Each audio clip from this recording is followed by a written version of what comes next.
Bez účasti Emy Zapletalovej, Gabiky Gajanovej či Vicky Forster sme na severe Moravy videli už v úvodnom dni halových majstrovstiev Slovenska krásne výkony. Najhodnotnejší pripravila v Ostrave Danka Ledecká z Ežoge Nitra. Tá v behu na 400 metrov bojuje o postup na majstrovstvá sveta do Torúne a tak sa veľmi snažila zbehnúť čas pod 52 sekúnd, čo by jej šance výrazne zvýšilo.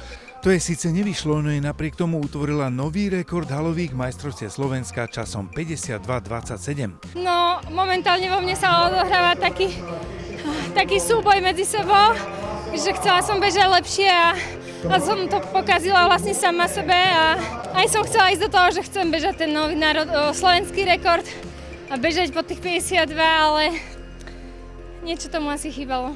Pekné divadlo videli diváci aj v behu na 60 metrov mužov. Jan Volko to po dlhoročnej nadvláde už nemal tak jasné. Stal sa veľkým vzorom pre mladých šprintérov a tak si vychoval slušnú konkurenciu i priamo vo vlastnom klube Naša atletika Bratislava.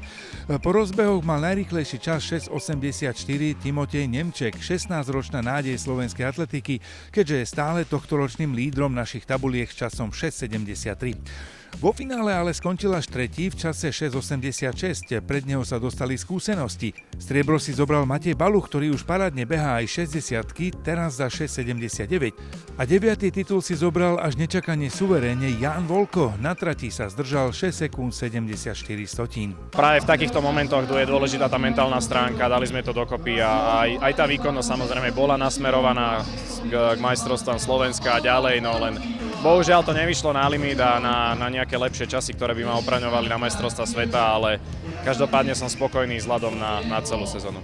Dramatická bola ženská 60-ka, prvé tri vo finále boli v 2 stotinách. Tretia skončila Tereza Čorejová z našej atletiky, špecialistka na prekážky za 7:45.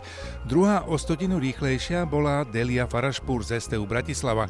A z víťazstva sa mala tešiť Agáta Celerová, taktiež z našej atletiky. V cieli mala čas 7:43, no žiaľ si podvrtla koleno a tak i keď bola iba stotinu od osobáku, nemala asi veľa dôvodu na úsmev. Snáď sa skoro natartaný vráti. Krásny súboj zvedli dievčatá v skoku do diaľky. Najprv sa Paula Perončíková z Dukly Banská Bystrica zachránila tretím pokusom v súťaži a hneď sa dostala aj na čelo. No v poslednej sérii Dominika Švaňová z našej atletiky doletela na osobný rekord 622 a zdalo sa, že je možno víťazkou. Ale 19-ročná Paula mala ešte posledný pokus a ním si vrátila titul do svojich rúk. Dostala sa na krásnych 635 cm. Aj skok o žrdí mal filmový záver, keď sa už zdalo, že Julia Havierová zo Slavie Trenčín vyhrá na lepší zápis výkonom 340 cm, tak sa ešte na záverečný pokus na 350-ke rozbehla Kamila Tótová z UMB Banská Bystrica a podarilo sa jej latku preletieť.